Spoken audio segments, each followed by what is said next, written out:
নমস্কার, good morning. আজ শুক্রবার, এখন বাজে সকাল 8টা। বাইরে ঠান্ডার জন্য জানালার কাঁচগুলোই দেখুন কেমন জল জমে গিয়েছে। বাইরে মাঝে মাঝে হালকা বৃষ্টিও হচ্ছে।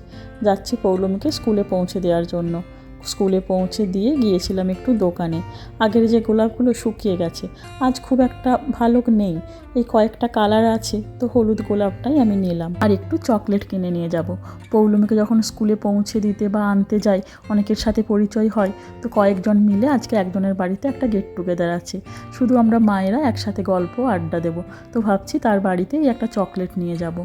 পৌঁছে গিয়েছে বাড়ি, ব্রেকফাস্ট করে স্নান করে ঠাকুরের কাছে এখন প্রদীপটা জ্বালিয়ে দিয়েছি। আর এই গোলাপটা দেখুন বেশ সুন্দরই লাগছে, তাই না? হলুদ রঙটা বেশ ভালো লাগছে। আর এখন চলে এসেছি পৌলমীকে স্কুল থেকে আনার জন্য। আর এই যে আজকে কুকিসের ওপর এরকম স্নোম্যান বানিয়েছে।